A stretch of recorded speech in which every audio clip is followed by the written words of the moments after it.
بسم اللہ الرحمن الرحیم۔ سورہ ہود 12واں پارہ، آیت نمبر 102 سے لے کر 105 تک کا ترجمہ یہ ہے: وَكَذَلِكَ أَخْذُ رَبِّكَ إِذَا أَخَذَ الْقُرَىٰ وَهِيَ ظَالِمَةٌ، اور اللہ تعالی اسی طرح بستی والوں کو پکڑتے ہیں جب وہ ظلم پر ہوں، شرک پر ہوں۔ ان اخذہ علیم شدید، بے شک اللہ تعالی کی پکڑ دردناک ہے، سخت ہے۔ ان فی ذلک لآیہ، بے شک ان واقعات میں بڑی عبرت کی نشانیاں ہیں۔ لمن خاف عذاب الآخرہ، اس انسان کے لیے جو آخرت کے عذاب سے ڈرتا ہو۔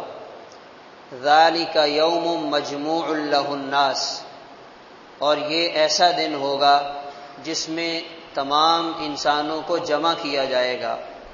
وذالک یوم مشہود، اور یہ ایسا دن ہوگا جس میں تمام انسانوں کی حاضری ہوگی۔ وما نؤخرہ الا لاجل معدود، اور ہم اس دن کو کچھ مدت کے لیے مؤخر کر رہے ہیں۔ یوم یأتی لا تکلم نفس الا بإذنی، جب وہ دن آئے گا کوئی انسان ہیبت کی وجہ سے اللہ کی اجازت کے بغیر بات تک نہیں کر سکے گا۔ فمنہم شقی وسعید، اس دن لوگ کچھ ایسے ہوں گے جو شقی اور بدبخت ہوں گے، اور کچھ ایسے ہوں گے جو سعید اور نیک بخت ہوں گے۔ حضور پاک صلی اللہ علیہ وسلم کی داڑھی مبارک میں کچھ سفید بال نظر آئے۔ صحابہ کرام نے آپ سے سوال کیے، یا رسول اللہ یہ کیسی سفیدی ہے؟ تو آپ نے چند صورتوں کا نام لے کر فرمایا کہ ان صورتوں نے مجھے بوڑھا کر دیا ہے۔ اس میں سورۃ ہود کا نام بھی آپ نے سب سے پہلے لیا۔ علماء فرماتے ہیں سورہ ہود میں خاص طور پر دو آیات مضمون کے اعتبار سے ایسی سخت ہیں جن کا آپ صلی اللہ علیہ وسلم کی طبیعت پر گہرا اثر ہوا۔ ان میں ایک آیت یہ ہے: وَكَذَلِكَ أَخْذُ رَبِّكَ إِذَا أَخَذَ الْقُرَىٰ، اسی طرح آپ کے رب کی پکڑ آتی ہے جب وہ بستی والوں کو پکڑنے پر آئے اور وہ ظلم پر قائم ہو۔ ان اخذہ علیم شدید، بے شک اس رب کی پکڑ علیم دردناک بھی ہے اور بڑی سخت بھی ہے، اس کی پکڑ آنے پر کوئی اس سے بچ نہیں پاتا۔ یہ آیت ایسی ہے کہ آپ صلی اللہ علیہ وسلم اس آیت کے مضمون سے اتنے زیادہ متاثر ہوئے کہ اس کا اثر آپ کے جسم پر ہوا، آپ کے بالوں پر ہوا۔ اس میں ہمیں کیا پیغام دیا جا رہا ہے؟ اس میں ہمیں یہ پیغام دیا جا رہا ہے کہ قوموں کی ہلاکت، تباہی اور بربادی میں ان کے گناہ بنیادی کردار ادا کرتے ہیں۔ فَكُلًّا أَخَذْنَا بِذَنبِهِ، ہم نے تمام قوموں کو ان کے گناہوں کی وجہ سے ہلاک کیا ہے۔ ہلاکت کی شکل جو بھی آئی ہو، جس طرح بھی آئی ہو، مگر ہلاکت کا جو بنیادی سبب ہے وہ قوموں کے گناہ ہیں، قوموں کی نافرمانی اور قوموں کی معصیت ہے۔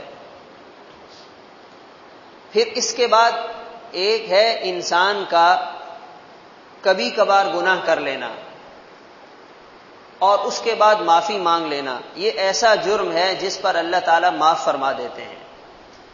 ایک ہے گناہ کو اپنی عادت بنا لینا، یہ خطرناک بات ہے۔ بعض دفعہ انسان اپنی انفرادی زندگی کا جائزہ لے، دوسروں کے بارے میں کیا فیصلہ کرے گا۔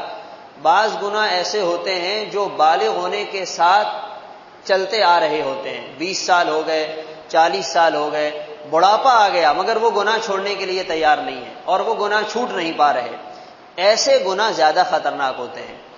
اسی طرح وہ گناہ جو انسان تنہائی میں بیٹھ کر بڑی کامیابی سے کرتا ہے، جس کا علم کسی دوسرے انسان کو بھی نہیں ہوتا، یہ ایسے ایمان لیوا گناہ ہوتے ہیں کہ انسان دنیا سے جاتے ہوئے بسا اوقات ایمان سے محروم ہو جاتا ہے۔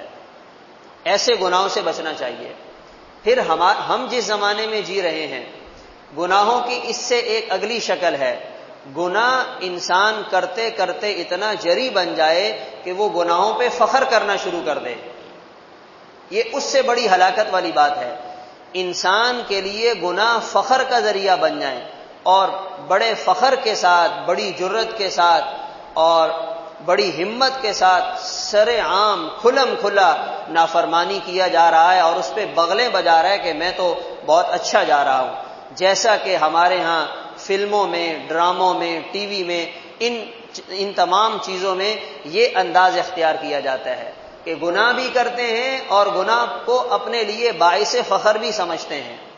پھر اس سے ایک اگلا درجہ وہ یہ ہے، ایک ہے انسان اپنی ذات میں خود کوئی گناہ کر لے، نافرمانی کر لے، اور ایک یہ ہے کہ انسان گناہ کرتے کرتے اتنا آگے چلا جائے کہ وہ گناہوں کے لیے استعارہ بن جائے، دوسروں کو گناہوں کے راستے پہ ڈالنے والا بن جائے۔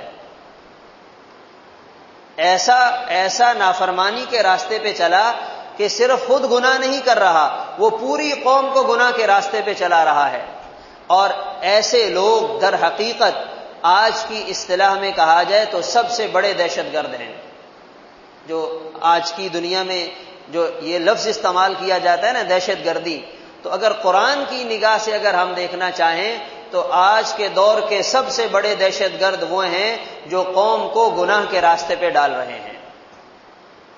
ان الذین یحبون ان تشیع الفاحشۃ فی الذین آمنوا لہم عذاب علیم، وہ لوگ جو ایمان والوں میں بے حیائی، فحاشی، گندگی، عریانی پھیلا رہے ہیں، ان کے لیے دنیا میں بھی دردناک عذاب ہے، ان کے لیے آخرت میں بھی دردناک عذاب ہے۔ وہ لوگ جنہوں نے پاکستان بننے کے بعد پاکستان میں سینما گھر بنائے، ایک کتاب ہے اس میں 17 ایسے واقعات لکھے ہیں جنہوں نے 10 سال سینما گھر بنا کر خوب مال کمایا، 20 سال سینما گھر بنا کر خوب مال کمایا، ان کا انجام کیا ہوا؟ بیوی بچوں نے بغاوت اختیار کر لی، بڑھاپا انتہائی ذلت کے ساتھ گزرا، اور وہ حرام مال کی نحوست ایسی پڑی کہ جو وہ حرام کے ذریعے کمایا تھا وہ سارا ہاتھ سے چلا گیا، کسی نے قبضہ کر لیا، کسی نے چھین لیا، کہیں بیماریوں میں چلا گیا، کہیں ادھر ادھر ضائع ہو گیا۔ یہ ہے اللہ تعالیٰ کی وعید کہ انسان گناہ میں اتنا آگے چلا جائے کہ وہ گناہوں کے لیے دوسروں کو دعوت دینے والا بن گیا۔ اور آج عجیب بات ہے، عام طور پر انسان جو تعلیم حاصل کرتا ہے نا، تو تعلیم انسان کی زندگی بناتی ہے، انسان کو تربیت دیتی ہے، لیکن ہم جس ماحول میں جی رہے ہیں اور جس ماحول میں ہم چل رہے ہیں، اس ماحول میں یہ جو تعلیمی ادارے ہیں یہ تعلیم نہیں دے رہے، یہ گناہوں کے گڑھ بنے ہوئے ہیں۔ جو ہمارے تعلیمی اسکول سے لے کر یونیورسٹی کے لیول تک چلے جائیں، ہم سب دیکھ رہے ہیں، یہ تو آنکھیں بند کرنے سے برائی نہیں چھپے گی، برائی سر چڑھ کر بول رہی ہے۔ یہ تعلیمی ادارے نہیں ہیں، یہ گناہوں کے اڈے ہیں۔ کس قدر اللہ کی نافرمانی کی جاتی ہے۔ تو کیا خیال ہے اس تعلیم کے نتیجے میں جو نسل وجود میں آئے گی وہ مسلمان ہوگی، وہ اللہ سے ڈرنے والی ہوگی، وہ اللہ تعالیٰ کے حکموں کی پاسداری کرنے والی ہوگی؟ سوال ہی نہیں پیدا ہوتا۔ ان کے اندر سے کھرچ کر ایمان کو نکالا جاتا ہے، شرم و حیا کو کھرچ کر ختم کیا جاتا ہے۔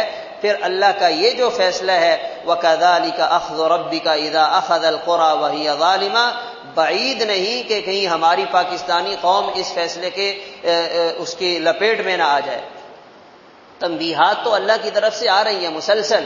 پھر فرمایا کہ یہ جو ہم واقعات بتاتے ہیں، عذاب بھیجتے ہیں، اس سے فائدہ ان کو ہوگا جو آخرت کا ڈر رکھنے والے ہیں، جن کے دل میں آخرت کا خوف ہی نہیں ہے، خوف خدا ہی نہیں، جو کہتے ہیں چھوڑو یار یہ مولویوں والی باتیں ہیں، پیسہ بناؤ، پیسہ کماؤ، انجوائے کرو، یہی تو زندگی ہے، قبر کس نے دیکھی ہے، کل کس نے دیکھی ہے؟ تو پھر وہ لوگ آسمان نیچے آ جائے، زمین اوپر چلی جائے، انہیں قرآن کے ان واقعات سے قوموں کی ہلاکت اور تباہی اور بربادی سے ذرا بھی فائدہ نہیں ہوگا۔ پھر فرمایا وہ دن ہوگا ہم سب کو جمع کریں گے، اور وہ ہم لا کیوں نہیں رہے، اس میں ہم بہت ساری حکمتوں کے تحت جانتے ہیں کہ ابھی قیامت نہیں لانی، ابھی انسانوں کو تھوڑا سا ٹائم دینا ہے، پھر ایک دن آئے گا، اس دن کوئی آدمی اللہ کی اجازت کے بغیر بات بھی نہیں کر سکے گا۔ آج تو انسان بول بول کر تھکتا نہیں ہے، وہ ایسا دن ہوگا، ایسا خوف ہوگا، ایسی ہیبت طاری ہوگی کہ زبان سے ایک جملہ بھی نہیں نکلے گا، ایسا سانپ سونگھ جائے گا، اور پھر لوگ دو حصوں میں بڑھ جائیں گے۔ ہاں بھائی، یہ دائیں طرف آ جائیں، یہ سعید بدبخت اور نیک لوگ ہیں، اور بائیں طرف چلے جائیں، وہاں جا کر بیٹھ جائیں، یہ مجرم ہیں، یہ شقی ہیں، یہ بدبخت ہیں، ان کو جتنا برا بھلا کہا جائے یہ اتنے کم ہیں۔ تو اس کی تیاری کا جو زمانہ ہے وہ آج ہمارے پاس ہے۔ ہم دیکھ لیں گناہوں کے راستے پہ چل رہے ہیں یا نیکی کے راستے پہ چل رہے ہیں۔ ہر انسان اپنا محاسبہ خود کرے، ہم کون ہوتے ہیں کسی کا احتساب کرنے والے یا کسی کے بارے میں رائے دینے والے۔ انسان اپنی زندگی اور اپنے اعمال کے بارے میں خود جج بن کر اپنا فیصلہ دے کہ میں کہاں کھڑا ہوں۔ اگر زندگی میں کمی بیشی گناہوں کے اعتبار سے موجود ہے، آج اللہ سے سچے دل سے معافی مانگ لی جائے، اور اگر آج ہم نے اپنے آپ کو گناہوں کے جراثیم سے نہ بچایا تو قبر میں جا کر بہت زیادہ خطرناک وبال اس کا ہمارے سامنے آئے گا۔ اللہ تعالیٰ عمل کی توفیق عطا فرمائے۔